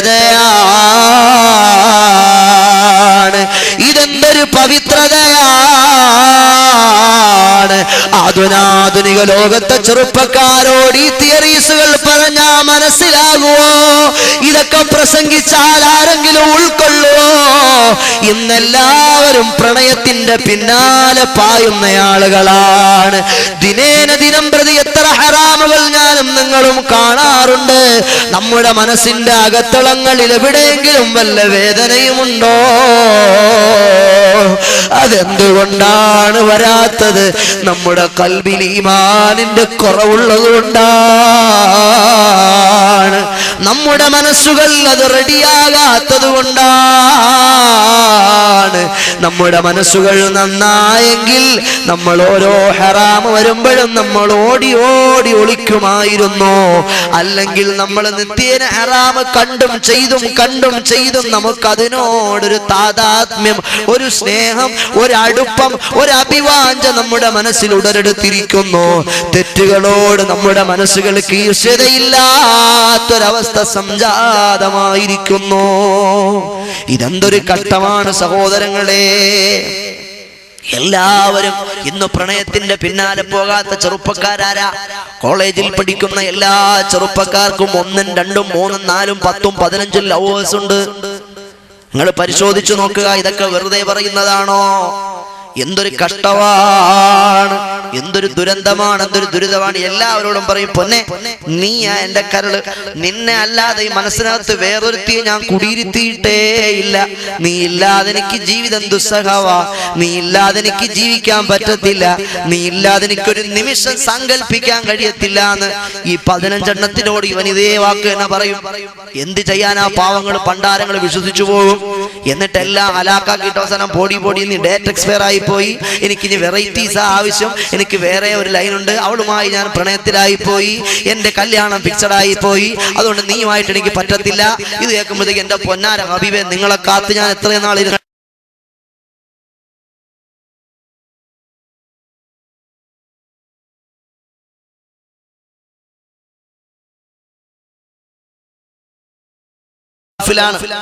ഗൾഫിലാണ് ഭർത്താവുള്ളത്. ഒരു ചെറിയ മകള് വീട്ടിലുണ്ട്. ആ മകളെ ട്യൂഷൻ പഠിപ്പിക്കാൻ വേണ്ടി ഒരു ട്യൂഷൻ മാസ്റ്റർ വരുന്നുണ്ട് വീട്ടിൽ. മകളെ വീട്ടിൽ വന്ന് പഠിപ്പിക്കാൻ വേണ്ടി വന്ന മാഷ്, ഹിസ്റ്ററിയും കെമിസ്ട്രിയും പൊളിറ്റിക്സും ഒക്കെ പഠിപ്പിച്ച മാഷ് അവസാനം പഠിപ്പിച്ച് വീട്ടിലെ ഉമ്മായെ പഠിപ്പിക്കാൻ തുടങ്ങി. ബയോളജി, അനാട്ടമി ഒക്കെ പഠിപ്പിക്കാൻ തുടങ്ങി. സംഭവം ഇത് ചെറിയ മോളാണെങ്കിൽ ചെറിയ മോക്ക് ചിന്തയുള്ള മോളാണ്. അവൾക്ക് മനസ്സിലായി. അവള് വിളിച്ച് വാപ്പാക്ക് പറഞ്ഞെടുത്ത്, പൊന്നാര വാപ്പാ, നമ്മളെ ട്യൂഷൻ മാഷ് വന്നിട്ട് പഠിപ്പിച്ച് എന്നെ ഹിസ്റ്ററിയും കെമിസ്ട്രിയും ബയോളജിയൊക്കെ പഠിപ്പിച്ചു, ഉമ്മായും ബയോളജി അനാട്ടമിയൊക്കെ പഠിപ്പിക്കാൻ തുടങ്ങിയിരിക്കുന്നു. ഫോൺ വിളിച്ചു പറഞ്ഞു കൊടുത്തു. സുബ്ഹാനല്ലാഹ്. ആ സഹോദരൻ പിറ്റേ ദിവസം തന്നെ ആ സഹോദരൻ വന്നു, ഗൾഫിൽ നിന്ന് വന്നു. സ്വന്തം മോളല്ലേ വിളിച്ചു പറയുന്നത്. ഗൾഫിൽ കിടന്ന് ആർക്കു വേണ്ടിയാ ഞാൻ അധ്വാനിക്കുന്നത്? ഈ മോക്ക് വേണ്ടി, ആ പെണ്ണിന് വേണ്ടി, എന്റെ ഭാര്യയ്ക്ക് വേണ്ടി, തന്റെ മകൾക്ക് വേണ്ടിയുമല്ലേ ചോര നീരാക്കി അവിടെ പോയി അതിതീഷ്ണമായ ചൂട് സഹിച്ച് ഈ മനുഷ്യൻ ജീവിക്കുന്നത്. ഈ സഹോദരൻ ഈ വർത്തമാനം കേട്ടപ്പോൾ വളരെ പെട്ടെന്ന് തന്നെ എമർജൻസി ടിക്കറ്റ് എടുത്ത് നാട്ടിലേക്ക് വന്നു. നാട്ടിൽ വന്ന ആ ദിവസം അങ്ങനെ കഴിഞ്ഞുപോയി. പക്ഷേ ഉമ്മാക്ക് മാഷിന്റെ ബയോളജി ക്ലാസ് അങ്ങ് വല്ലാതെ രസിച്ചുപോയി. മാഷിന്റെ അനാട്ടമി ക്ലാസ് ഇല്ലാതൊരു ദിവസം കടന്നു പോകാൻ പറ്റാത്ത അവസ്ഥ എന്നായി. പിറ്റേന്നായപ്പോഴത്തേക്കും ഉമ്മ ആ ട്യൂഷൻ മാസ്റ്ററുടെ കൂടെ എങ്ങോട്ടോ ഒളിച്ചോടിപ്പോയി. എങ്ങോട്ടോ പോയെന്നല്ല, കോഴിക്കോട് മെഡിക്കൽ കോളേജിനടുത്തൊരു റൂം എടുത്തവർ താമസമാരംഭിച്ചിട്ട് അവസാന 2 പേരും കൂടെ പോയിസൺ കഴിച്ച്, വിഷം കഴിച്ച് ആത്മഹത്യ ചെയ്തു. മനസ്സിലായോ നിങ്ങൾക്ക്? ഇതെവിടേക്കായി ഈ സമുദായം പൊയ്ക്കൊണ്ടിരിക്കുന്നത്? ഇങ്ങനെ ഒന്നല്ല, എത്ര സംഭവങ്ങളാ സഹോദരങ്ങളെ. ഭർത്താവ് ഗൾഫിലാണ്, ഒരു മകളും ഭാര്യയും ഉമ്മയും മാത്രമാണ് വീട്ടിലുള്ളത്. എല്ലാ ദിവസവും വീട്ടിലൊരു പ്രതിഭാസം നടക്കും. മഗ്‌രിബിന്റെ ബാങ്ക് വിളിച്ചൊരു 5 മിനിറ്റ് കഴിയുമ്പോൾ വീട്ടിലെ കറണ്ട് ഡിം അങ്ങ് പോകും. എല്ലാ ദിവസവും ഇങ്ങനെ ഒരു പ്രതിഭാസം. ചെറിയ മോളാണെങ്കിലും ബുദ്ധിയുള്ള മോളാ. പഴയ കാലത്തെ പിള്ളേരൊന്നും ആലോചിക്കില്ല. പഴയ കാലത്ത് വല്ല ഐസക് ന്യൂട്ടൻ മാത്രമേ ആലോചിക്കൂ. അയാൾ ഇങ്ങനെ തോട്ടത്തിരുന്നപ്പോ കാണാം ആപ്പിള് താഴേക്ക് വീണു. എന്തുകൊണ്ടായി ആപ്പിള് താഴേക്ക് വീണത്? എന്താ ഇത് മേളിലോട്ട് പോകാത്തതെന്ന് അയാൾ ചിന്തിച്ചു. അപ്പോഴാ ഗ്രാവിറ്റി ഫോഴ്സ് ഉണ്ടായത്. അറിയുമല്ലോ, ഭൂഗുരുത്വാകർഷണ ബലവും സിദ്ധാന്തമൊക്കെ. പക്ഷെ അങ്ങനെ എല്ലാരും അങ്ങനെ ചിന്തിക്കാറില്ല. പക്ഷേ ഈ കാലഘട്ടത്തിൽ ചെറിയ മക്കളാണെങ്കിലും ചിന്തിക്കുന്ന പിള്ളേരാ. ആ കുട്ടി ചിന്തിച്ചു, എന്താ നമ്മുടെ വീട്ടിൽ മാത്രം എല്ലാ ദിവസവും സന്ധ്യ ആകുമ്പോ അരമണിക്കൂർ കൃത്യമായിട്ട് കറണ്ട് പോകുന്നു, കറണ്ട് വരുന്നു. ഇതെങ്ങനെ ഈ മായാജാലം നടക്കുന്നത്? അവള് മെല്ലെ ഒബ്സർവേഷൻ നടത്തി നോക്കുമ്പോ സംഗതി ഉമ്മയാണ് കള്ളിയാകുന്നത്. വാപ്പ അടുത്ത് വിളിച്ചു പറഞ്ഞു കൊടുത്ത്, വാപ്പ സംഗതി ആ കലിപ്പ് കേസാ, വാപ്പ എത്രയും പെട്ടെന്ന് വന്നേ പറ്റത്തുള്ളൂ. വാപ്പ ഗൾഫിൽ നിന്ന് വന്നു. വന്നിട്ട് ഭാര്യയോട് ചോദിച്ചു, മോളെ എന്താണ് പ്രശ്നം, ഇങ്ങനെയൊക്കെയാണോ സംഗതി? അപ്പൊ അവള് പറയാൻ തുടങ്ങി, അയലത്തെ വീട്ടിലെ കാക്ക തന്നെയാണ് കഥാപാത്രം, അയലത്തെ വീട്ടിലെ കാക്ക തന്നെയാ കഥാപാത്രം. കാരണം ഗൾഫിൽ പോണതിന്റെ തലേ ദിവസം വീട്ടിൽ വന്ന കാക്കാനോട് പറഞ്ഞു, പ്രിയപ്പെട്ട കാക്ക, ഞാൻ എന്റെ ഭാര്യയെ ഒറ്റയ്ക്കാക്കി, എന്റെ മകളെ തനിച്ചാക്കി, എന്റെ ഉമ്മാനെ തനിച്ചാക്കി ഞാൻ അങ്ങ് സൗദി അറേബ്യയിൽ പോവുകയാ, നിങ്ങൾ മാത്രമേ ഇവിടെയുള്ളൂ. എന്റെ പ്രിയപ്പെട്ട ഭാര്യയെയും എന്റെ കുഞ്ഞുമോളെയും എന്റെ ഉമ്മായെയും നിങ്ങൾ ശ്രദ്ധിച്ചോണേ, നിങ്ങൾ വല്ലപ്പോഴൊക്കെ ഇവിടെ നിങ്ങളൊരു കണ്ണിവിടെ വേണമേ എന്ന് പറഞ്ഞിട്ട് പോയിരുന്നു. സുബ്ഹാനല്ലാഹ്, നല്ലോലങ്ങ് ശ്രദ്ധിക്കാൻ തുടങ്ങി, നല്ലോലങ്ങ് കണ്ണുവെക്കാൻ തുടങ്ങി. അത് ഓവറായപ്പോൾ ഇങ്ങനെയൊക്കെ സംഭവിക്കാൻ തുടങ്ങി. ഒടുവിൽ 2 മാസക്കാലത്തോളം ഈ സഹോദരൻ ലീവിൽ നാട്ടിൽ താമസിച്ചു.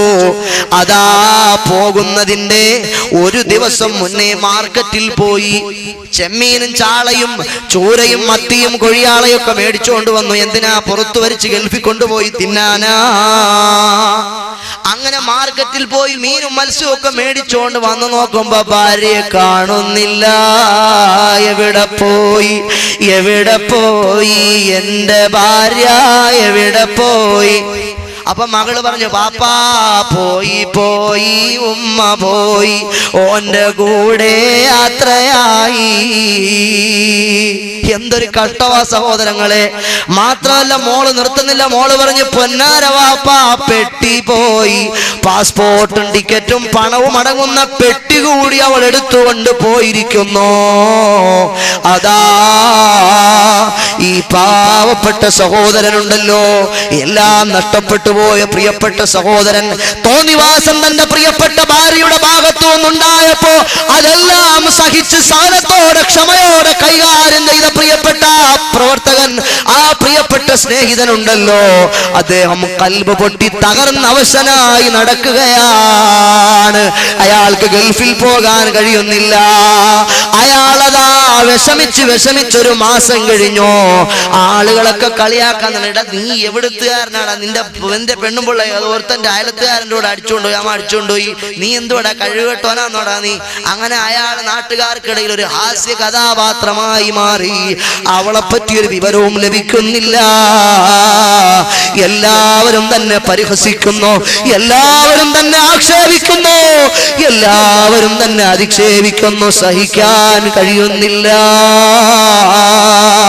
ആ സഹോദരൻ അതാ 1 മാസം പൂർത്തിയാകുന്ന ദിവസം തന്റെ വീട്ടിന്റെ അകത്തളത്തിൽ സൂയിസൈഡ് ചെയ്തു പോയി. സഹോദരാ, ആ പ്രിയപ്പെട്ട കുഞ്ഞുമകളില്ലയോ, ഉമ്മാരുടെയോ കൂടെ ഒളിച്ചോടിപ്പോയ പ്രിയപ്പെട്ട പൊന്നുമോൾ, വാപ്പയിതാ തൂങ്ങി മരിച്ചുപോയ പ്രിയപ്പെട്ട പൊന്നുമോൾ, ഒരു മാനസിക രോഗിയെ പോലെ വീട്ടിന്റെ അകത്തളത്തിൽ കിടന്നലറിക്കരയുന്ന ഉമ്മ, ഉമ്മ, വാപ്പാ, ഉപ്പാ, എന്നെ വിട്ടേച്ച് നിങ്ങൾ രണ്ടുപേരും എവിടെയാ പോയത്?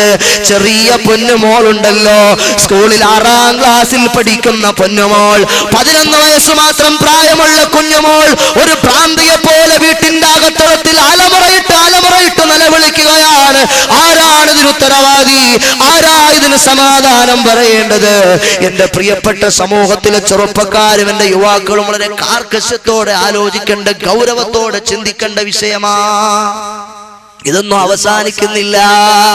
4 മക്കളുണ്ട് ഒരു ഉമ്മാക്ക്, 4 മക്കള്. ഭർത്താവ് നാട്ടിൽ തന്നെ ഉള്ളത്. അയലത്തുകാരനായി 20 വയസ്സുകാരനുമായി ഈ 40 വയസ്സുകാരിയായ 4 മക്കളുള്ള പ്രിയപ്പെട്ട സഹോദരിക്കൊരു പ്രണയം മുട്ടിട്ട് പോയി. എന്തു ചെയ്യാനാ? പ്രണയം മുട്ടിട്ട് പോയി, മനസ്സുള്ളിൽ മോഹമായി. വയസ്സാം കാലമായാലെന്താ, ഭാര്യ ഭർത്താവ് നാട്ടിലുണ്ടേലെന്താ, മക്കള് 4 ഉണ്ടേലെന്താ, മനസ്സുള്ളിൽ പ്രണയം മുട്ടിട്ട് പോയി, മോഹമായി. ഇതൊന്നും ഉള്ള പാട്ടല്ല കേട്ടോ, ഇങ്ങനെ നിൽക്കണം, ഇപ്പിങ്ങനെ വരണ പാട്ടാ, നിങ്ങൾ തെറ്റിദ്ധരിക്കേണ്ട. അതുകൊണ്ട് ചിലപ്പോ കോലോ മാലോ ഒന്നും ഉണ്ടാകൂല. സദയം ക്ഷമിക്കുക. സുബ്ഹാനല്ലാഹ്, എന്ത് ചെയ്തു? അങ്ങനെ പ്രശ്നമായി.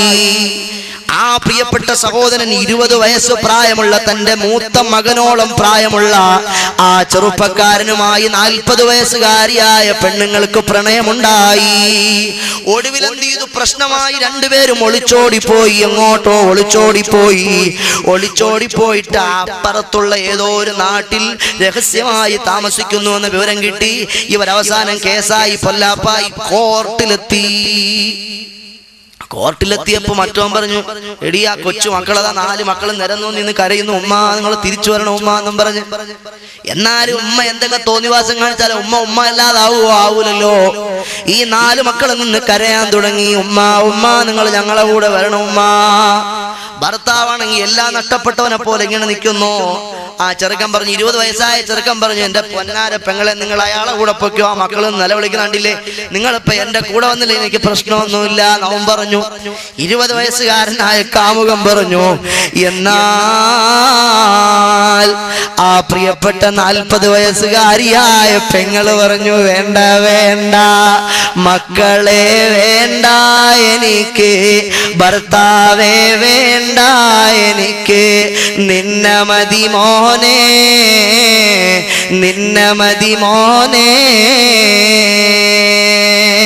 ഇതെന്തൊരു ദുരന്തമാണ് സഹോദരങ്ങളെ.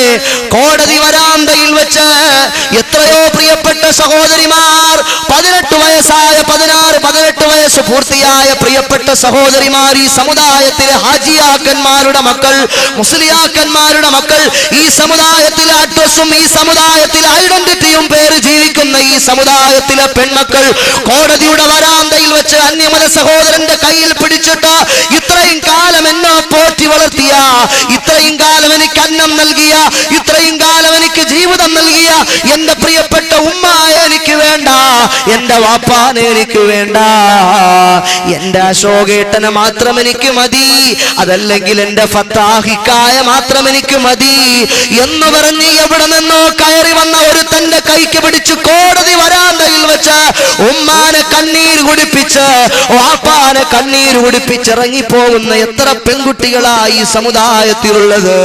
പെങ്ങളെ കണ്ടില്ലേ മഹാനായ ഉമറുൽ ഫാറൂഖ് റളിയല്ലാഹു അൻഹു, അവിടുന്ന് ഭരണസാരഥ്യം നടത്തിക്കൊണ്ടിരിക്കുന്ന മദീനയിലൂടെ ഒരു പാതിരാ സമയത്തിങ്ങനെ മഹാനവറുകൾ ഇറങ്ങി നടക്കുകയാണ്. ഇറങ്ങി ഇങ്ങനെ സഞ്ചരിച്ച് പോകുമ്പോൾ പാതിരാവിന്റെ പഴുതിൽ എവിടെ നിന്നോ ഒരു വല്ലാത്ത പാട്ട് കേൾക്കുന്നു. ഇസ്ലാമിക് റിപ്പബ്ലിക്കിന്റെ ഖലീഫയായ ഉമറുൽ ഫാറൂഖ് തങ്ങൾ പാതിരാത്രിയുടെ യാമത്തിൽ ഇങ്ങനെ സഞ്ചരിച്ച് പോകുമ്പോൾ ആരോ പാട്ടുപാടുന്നു.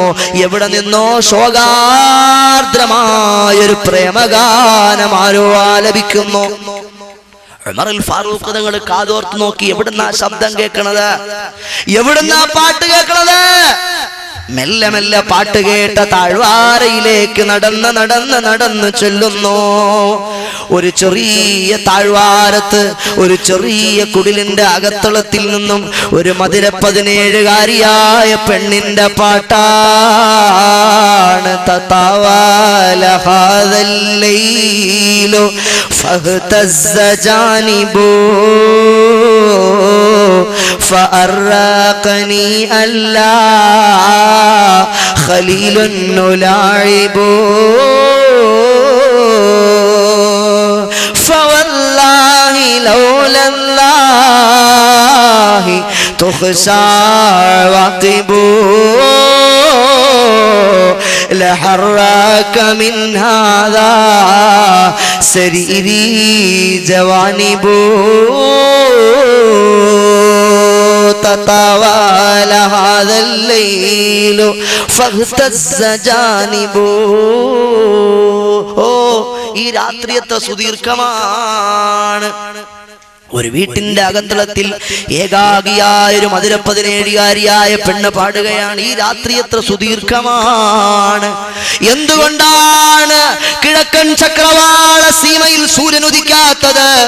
എന്തുകൊണ്ടാണ് ഈ രാത്രി ഒന്ന് പെട്ടെന്ന് പ്രഭാതമാകാത്തത്? എന്തുകൊണ്ടാണ്? ഈ രാത്രി എത്ര സുദീർഘമായ രാത്രിയാണ്. എന്റെ കളിത്തോഴൻ എന്റെ അടുക്കൽ എന്നോടൊപ്പം കിടപ്പറ പങ്കിടാൻ, എന്റെ കളിത്തോഴനായ എന്റെ പ്രിയപ്പെട്ട പ്രിയതമൻ എന്റെ ഭർത്താവ് എന്റെ കിടപ്പറയിൽ എന്നോടൊപ്പം ഇല്ലല്ലോ. ഈ രാത്രി എന്താണെന്ന് നേരമെടുക്കാത്തത്? ഈ രാത്രി എന്താണെന്ന് പ്രഭാതമാകാത്തത്? ഉമറുൽ ഫാറൂഖ് റളിയല്ലാഹു അൻഹു വീണ്ടും വീണ്ടും സശ്രദ്ധപൂർവമാ ആ പാട്ടിനിങ്ങനെ കാതോർത്തു. ആ പെണ്ണ് പറയുന്നു, ഫവല്ലാഹി ലൗലല്ലാഹി തുഖ്ശാ വാഖിബു ലഹറാക മിൻ ഹാദാ സരീരി ജവാനിബു. പടച്ച റബ്ബിനെ തന്നെയാണ് സത്യം, പടച്ച റബ്ബിനെ തന്നെയാണ് സത്യം. അല്ലാഹുവിൽ എനിക്ക് പേടിയില്ലായിരുന്നെങ്കിൽ, എന്റെ ഭർത്താവിനോട് എനിക്ക് ആത്മാർത്ഥതയും സ്നേഹവുമില്ലായിരുന്നെങ്കിൽ, ഏകയായി കഴിയുന്ന പെണ്ണ് പാടുന്നു, പടച്ചോനാണ് എനിക്ക് പടച്ചവനെ പേടിയില്ലായിരുന്നെങ്കിൽ, എന്റെ ഭർത്താവിനോട് എനിക്ക് സ്നേഹമില്ലായിരുന്നെങ്കിൽ, ഈ താഴ്വാരത്ത് ആട്ടിൻപറ്റങ്ങളെ മേയ്ക്കാൻ വരുന്ന കോമളന്മാരായ ആൺപിള്ളേരെ കൊണ്ട് എന്റെ കട്ടില് ചലിക്കുമായിരുന്നോ? പക്ഷേ ഫവല്ലാഹി ലൗലല്ലാഹി തുഖ്ശാ വാഖിബു. ആ പെങ്ങളുടെ മനസ്സകങ്ങളിൽ അല്ലാഹുവിനോട് പേടിയുണ്ട്. ആ പെങ്ങളുടെ മനസ്സിന്റെ അകത്തളത്തിൽ ഭർത്താവിനോടുള്ള കടപ്പാടിന്റെയും ഇഷ്ടത്തിന്റെയും ആത്മാർത്ഥതയുടെയും മലമാലകൾ നിലയ്ക്കാതെ പ്രവഹിക്കുന്നുണ്ട്. ഇതെന്തൊരു മഹിതമായ മാതൃകയാണ്. ആർക്കാണ് ഈ മാതൃകയിലൂടെ സഞ്ചരിക്കാൻ കഴിയുക? അങ്ങനെ സഞ്ചരിച്ചാൽ നമുക്ക് വിജയം ലഭിക്കാം, അല്ലെങ്കിൽ നമുക്ക് പരാജയമാണ്. എന്റെ പ്രിയപ്പെട്ട മുഅ്മിനീങ്ങളെ, അല്ലാഹുവിനെ പേടിച്ച് ഞാനും നിങ്ങളും ജീവിക്കണം. ഹബീബായ മുഹമ്മദുർ റസൂലുള്ളാഹി സ്വല്ലല്ലാഹു അലൈഹി വസല്ലമ തങ്ങളെ അനുസരിച്ച് ഞാനും നിങ്ങളും ജീവിക്കേണ്ടതുണ്ട്. മഹാനായ റസൂലുള്ളാഹി സ്വല്ലല്ലാഹു അലൈഹി വസല്ലമ തങ്ങൾ പറഞ്ഞ ഹദീസ്, കുല്ലു ഉമ്മത്തി യദ്ഖുലൂനൽ ജന്ന, എന്റെ സമുദായം മുഴുവനും സ്വർഗ്ഗത്തിലാണ്, ഇല്ലാ മൻ അബാ, വിലങ്ങി നിന്ന ആളുകൾ ഒഴികെ, വിലങ്ങി വിധേയപ്പെടാതെ നിന്ന ആളുകൾ ഒഴികെ എന്റെ സമുദായം മുഴുവനും സ്വർഗ്ഗത്തിലാണ്. ആ നേരത്ത് സഹാബത്ത് ചോദിച്ചു, ഖീല വമൻ അബാ യാ റസൂലല്ലാഹ്, ആരാ നബിയെ അവിടുത്തോട് വിലങ്ങ് കാണിച്ച ആളുകൾ? ആരാ നബിയെ അവിടുത്തോട് നിഷേധം കാണിച്ച ആളുകൾ? ആരാ നബിയെ അവിടുത്തോട് പുറംതിരിഞ്ഞു നിന്ന ആളുകൾ? അപ്പോൾ റസൂലുള്ളാഹി തങ്ങൾ പറഞ്ഞു, എന്നോട് വിരോധം പുലർത്തിയ ആളുകൾ, ഞാൻ പഠിപ്പിച്ച ദീനിനെതിരെ വിസമ്മതം കാണിച്ച ആളുകൾ, അവർ നരകത്തിലാണ്. സഹോദരങ്ങളെ, നന്മ ചെയ്താൽ നമുക്ക് സ്വർഗത്തിൽ പോകാം, തിന്മ ചെയ്താൽ നമുക്ക് നരകത്തിൽ പോകാം. ഇന്ന അസ്ഹാബൽ ജന്നത്തിൽ യൗമ ഫീ ശുഗ്ലിൻ ഫാകിഹൂൻ ഹും വഅസ്വാജുഹും ഫീ ളിലാലിൻ അലൽ അറായികി മുത്തകിഊൻ ലഹും ഫീഹാ ഫാകിഹത്തു വലഹും മാ യദ്ദഊൻ. വിശുദ്ധ ഖുർആനിലെ സൂറത്തു യാസീൻ നമ്മൾ എത്ര തവണ പാരായണം ചെയ്ത സൂറത്താ, നമ്മൾ എത്രയോ തവണ പാരായണം ചെയ്ത സൂറത്തല്ലയോ? ആ സൂറത്ത് നമ്മളെ പഠിപ്പിക്കുന്ന മഹിതമായ ആശയം കണ്ടോ? സന്മാർഗം ചെയ്ത ആളുകളുണ്ടല്ലോ, അള്ളാഹുവിന്റെ വിധിവിലക്കുകൾ അനുസരിച്ച് ജീവിച്ച ആളുകളുണ്ടല്ലോ, അവർക്ക് അള്ളാഹു സ്വർഗം സംവിധാനിച്ചിട്ടുണ്ട്. മഹിതമായ സ്വർഗമാണ്. സുഗാഡംബരങ്ങളുടെ പറുദീസകൾ ഒരുങ്ങിയ സ്വർഗമാണ്. അവർ ആ സ്വർഗീയ ലോകത്ത് അവരുടെ ഇണകളുമായി അവരതാ അവിടുത്തെ മനോഹരമായ കട്ടിലുകളിൽ അവർ ഉല്ലസിക്കുന്ന ആളുകളാണ്. അവർക്കിഷ്ടമുള്ളതെന്തും അവിടെ നിന്ന് കിട്ടും. അവർ നനയ്ക്കുന്ന പഴങ്ങളെല്ലാം അവർക്ക് ഭക്ഷിക്കാം. പാലിനേക്കാൾ വെണ്മയുള്ള, തേനിനേക്കാൾ മധുരമുള്ള, മിസ്കിനേക്കാൾ സുഗന്ധമുള്ള പാനീയങ്ങൾ അല്ലാഹ് അവരെ കുടിപ്പിക്കുകയാണ്. മോഹിച്ചതെത്തുന്നുണ്ട്, ഫോൺ വിളിക്കണ്ട. ഒലിക്കുന്ന നീരെടുത്തുണ്ട്, സ്ക്രൂ തിരിക്കണ്ട. പറക്കും ശരീരത്തിലുണ്ട്, കാറെടുക്കണ്ട. നീ കരുതിയാൽ മതി, പാറുമേ പറയണ്ട. വിളമ്പണ്ട, നീ അതിൽ പാചകം ചെയ്യണ്ട. കുൻ എന്ന സുച്ചതിനൊക്കെയുണ്ടതുകൊണ്ടാ. കാലപ്പഴക്കം കൊണ്ടു നീ നരക്കണ്ട. 33-ലൊരിക്കലും കവിയണ്ട. റബ്ബിന്റെ തൗഫീഖാൽ ഇതെല്ലാം തന്നെ ലഭിക്കുന്നതാണ് അവനിഷ്ടമായാൽ നിന്നെ. ആരൊക്കെ നിന്നെ ദരിദ്രനായി കണ്ടെങ്കിലോ കോടീശ്വരൻ തന്നാണ് നീ. എക്കാലവും നീ വലിയ പാവപ്പെട്ടവനായിരുന്നു. മുതലാളിമാരൊക്കെ അവൻ പാവപ്പെട്ടവനാടാ, സമൂഹത്തിൽ താഴ്ന്ന കാറ്റഗറിയിലുള്ളവനാടാ എന്ന് പറഞ്ഞ് നിന്നെ പുച്ഛിച്ചിട്ടുണ്ടാവാം മോനെ. എന്നാൽ അല്ലാഹുവിനെ പേടിച്ച് നീ ജീവിച്ചത് കൊണ്ട് ആഖിറത്തിൽ നീ കോടീശ്വരനാണ്. നീ ഉദ്ദേശിക്കുമ്പോൾ പാറുന്ന ശരീറുകൾ, കട്ടിലുകൾ അതിലുണ്ട്. നീ ഉദ്ദേശിക്കുമ്പോൾ നിനക്ക് ഭുജിക്കാൻ പറ്റിയ പഴങ്ങൾ അതിലുണ്ട്. എന്നാൽ അല്ലാഹുവിന് നീ വിരുദ്ധം പ്രവർത്തിച്ചാലോ, അല്ലാഹുവിന് ഞാൻ വിരുദ്ധം പ്രവർത്തിച്ചാലോ, വംതാസുൽ യൗമ അയ്യുഹൽ മുജ്രിമൂൻ, മാറി നിൽക്കിനടാ ഇന്നേ ദിവസം, മാറി നിൽക്കിനടാ ഇന്നേ ദിവസം അല്ലാഹു കൽപ്പിക്കുകയാണ്. വലഖദ് അളല്ല മിൻകും ജിബില്ലൻ കതീറൻ ഫലം തകൂനു തഅഖിലൂൻ ഹാദിഹി ജഹന്നമുല്ലതി കുൻതും തുഅദൂൻ. വിശുദ്ധ ഖുർആനിൽ എത്ര തവണയാണ് നമ്മളിത് പാരായണം ചെയ്തത് സഹോദരാ. വലഖദ് അളല്ല മിൻകും ജിബില്ലൻ കതീറാ ഫലം തകൂനു തഅഖിലൂൻ.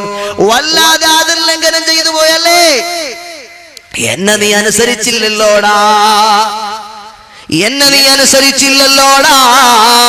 അല്ലാഹു പറയുകയാണ് വിശുദ്ധമായ ഖുർആനിൽ, അഫലം തകൂനു തഅഖിലൂൻ. ആലോചിച്ചൂടായിരുന്നോ? ബുദ്ധി തന്നില്ലേ? ചിന്തിച്ചില്ലായിരുന്നല്ലോ അല്ലേ? ആലോചിച്ചില്ലായിരുന്നല്ലോ അല്ലേ? ഒരല്പം ചിന്തിക്കാമായിരുന്നല്ലോ, ഒരല്പം ആലോചിക്കാമായിരുന്നല്ലോ. അതാ ഫലാ തഅഖിലൂൻ ഹാദിഹി ജഹന്നമുല്ലതി, ഹാദിഹി ജഹന്നമുല്ലതി കുൻതും തുഅദൂൻ. ഇതാ ഈ കാണുന്ന നരകം കണ്ടോ, അത് നിനക്ക് വേണ്ടി തയ്യാറാക്കപ്പെട്ട നരകമാണ്. സുബ്ഹാനല്ലാഹ്, നാരകീയ ശിക്ഷ എത്ര കഠിന കഠോരമാണ് സഹോദരങ്ങളെ. അതികഠിനമായൊരു ദാഹമാണ് അവർക്കുള്ളത്. പതയ്ക്കുന്ന ചീഞ്ചലമാണതിൽ ലഭിക്കുന്നത്. ദാഹിക്കുന്നേ,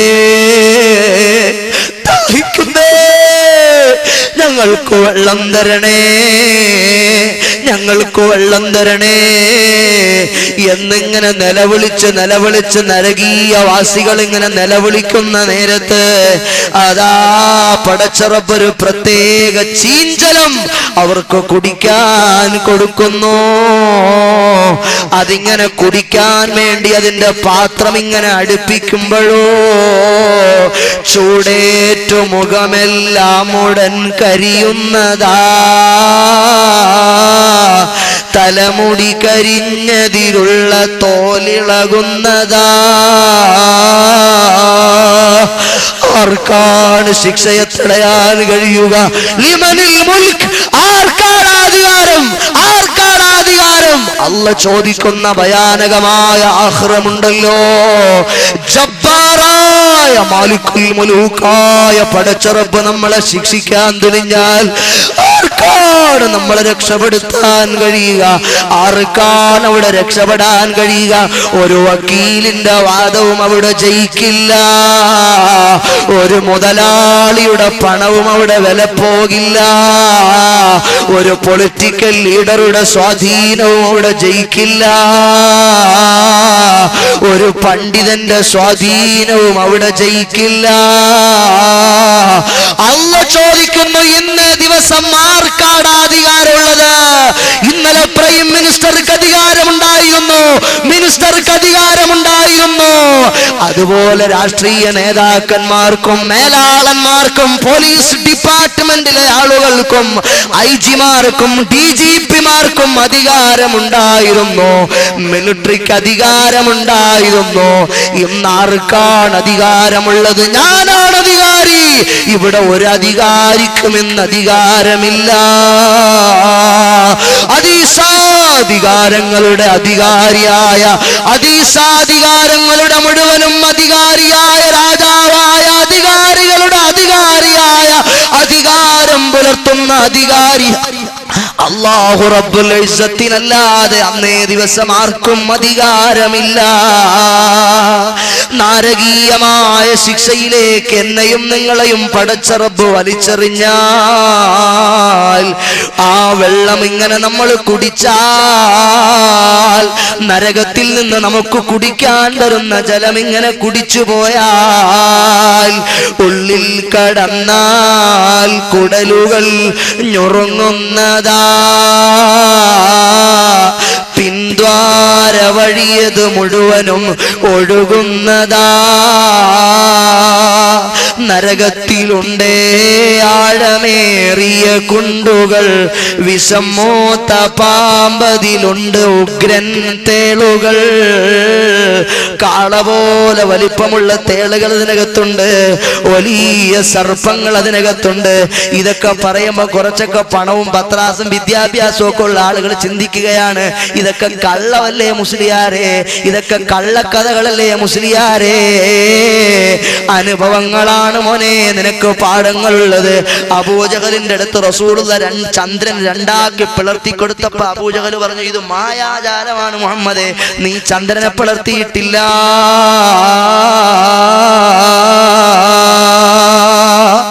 അതുകൊണ്ട് എന്റെ പ്രിയപ്പെട്ട മുഅ്മിനീങ്ങൾ എല്ലാവരും എഴുന്നേറ്റ് അടുത്തേക്ക് വരുമോ? അദീമായ റബ്ബ് നമ്മുടെ ഈ മജ്ലിസ് കബൂലാക്കുമാറാകട്ടെ. നമുക്ക് ഇന്നിവിടെ ദുആയിലൊന്ന് പിരിയാം. അദീമായ റബ്ബ് നമ്മുടെ ഈ മജ്ലിസിന് കബൂലിയത്ത് തരണം. നമ്മൾ ഈ പറഞ്ഞതും കേട്ടതുമെല്ലാം ആഖിറത്തിൽ നമുക്ക് ഉപകാരപ്പെടുന്നതാകണം പ്രിയപ്പെട്ട മുഅ്മിനീങ്ങളെ. അതുകൊണ്ട് എല്ലാ മുഅ്മിനീങ്ങളും ഞാനും നിങ്ങളുമെല്ലാം അല്ലാഹുവിനെ പേടിച്ച് ജീവിക്കണം. ഹബീബായ റസൂലുള്ളാഹി സ്വല്ലല്ലാഹു അലൈഹി വസല്ലം തങ്ങളെ ഞാനും നിങ്ങളും ഇഷ്ടപ്പെടണം. എല്ലാ അർത്ഥത്തിലും ഹബീബുമായി നമ്മൾ അടുക്കണം. എൻ്റെ ഉമ്മ പെങ്ങന്മാരെ, എനിക്ക് നിങ്ങളോട് വ്യക്തിപരമായി വൈരാഗ്യമില്ല, എനിക്ക് നിങ്ങളോട് വ്യക്തിപരമായി ദേഷ്യമില്ല. എന്റെ പെങ്ങന്മാർ, എന്റെ സഹോദരിമാര് സ്വർഗത്തിൽ പോകണമെന്ന് ആഗ്രഹിച്ചിട്ടാണ് ഞാനിതൊക്കെ പരാമർശിച്ച് സംസാരിച്ചത്. എന്തുകൊണ്ടാ ഞങ്ങളെ മാത്രം ഇങ്ങനെ വേദനിപ്പിച്ചതെന്നാരും വിചാരിച്ച് ബേജാറാകണ്ട. പെങ്ങളെ, ആഖിറത്തിൽ നമുക്ക് രക്ഷപ്പെടാനല്ലേ, ഖബറിൽ നമുക്ക് രക്ഷപ്പെടാനല്ലേ.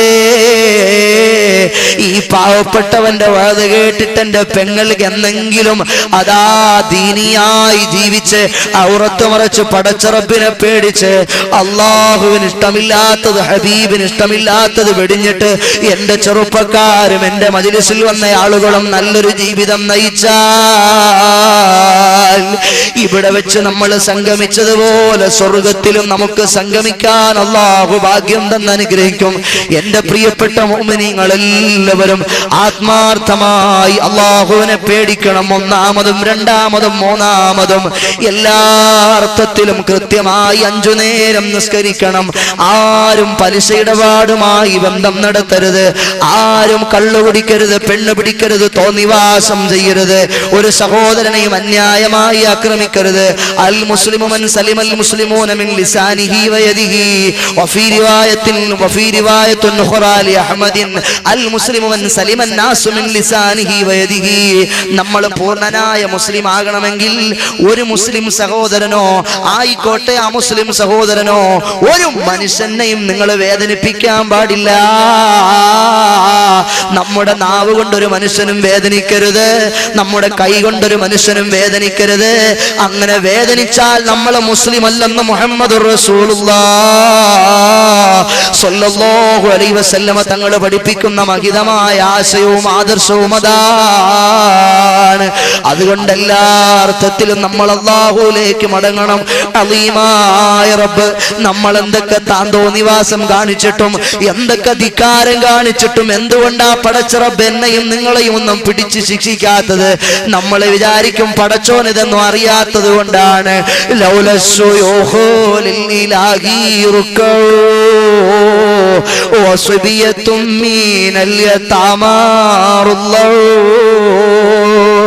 ومهملات للفلاتير صب عليكم العذاب واسرعوا. അല്ലാഹുവിനെ പേടിച്ച് ജീവിക്കുന്ന എത്രയോ പ്രായമുള്ള ഉപ്പമാര് നമ്മുടെ കൂട്ടത്തിലുണ്ട്. അള്ളാഹുവിനെ ഓർത്ത് കരയുന്ന എത്രയോ പ്രായമുള്ള ഉമ്മമാര് നമ്മുടെ കൂട്ടത്തിലുണ്ട്. മാത്രമല്ല ആരോരും ആശ്രയം നൽകാത്ത അനാഥ മക്കൾ നമ്മുടെ കൂട്ടത്തിൽ ജീവിക്കുന്നുണ്ട്. ഒരു പാപവും ചെയ്യാത്ത ശിശുക്കളായ ഉമ്മമാരുടെ മുല കുടിക്കുന്ന ചെറിയ മക്കൾ ജീവിക്കുന്നുണ്ട്. പോരാ ഉറുമ്പിൻ കൂട്ടങ്ങൾ ഈ പ്രപഞ്ചത്തിലുണ്ട്. ആയിരുന്നെങ്കിൽ സുബ്ബാലൈക്കുമുൽ അദാബു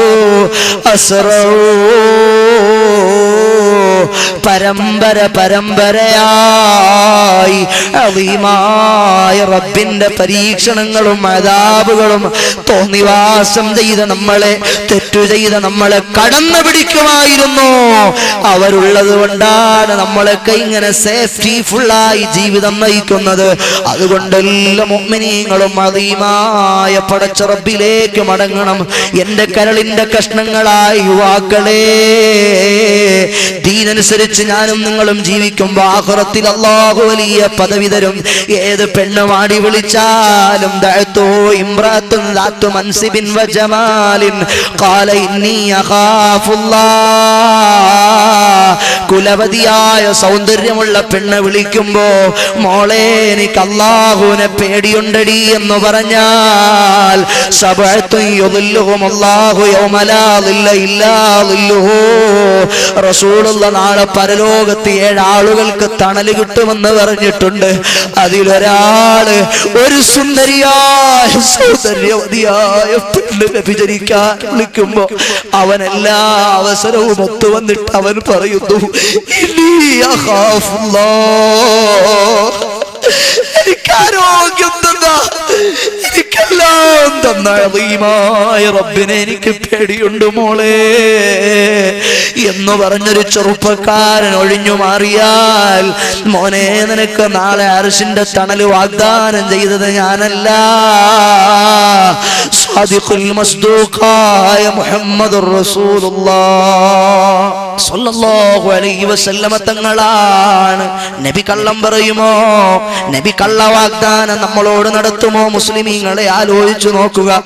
അതുകൊണ്ട് എന്റെ ചെറുപ്പക്കാര്, എന്റെ കരളിന്റെ കഷ്ണങ്ങളായ പെങ്ങന്മാരെ, സഹോദരിമാരെ, കാലഘട്ടമെല്ലാം നിങ്ങളെ തോന്നിവാസങ്ങളിലേക്ക് മാടി വിളിക്കുമ്പോൾ അള്ളാഹുവിനെ പേടിച്ച് ഔറത്ത് മറച്ച് പടച്ച റബ്ബിങ്കൽ സമർപ്പിച്ച് ജീവിതം നയിച്ചാൽ സ്വർഗീയാരാമത്തിലേക്ക് അള്ളാഹു നിങ്ങളെ സ്വാഗതം ചെയ്യും. മഹദി ഫാത്തിമത്തു സഹറാ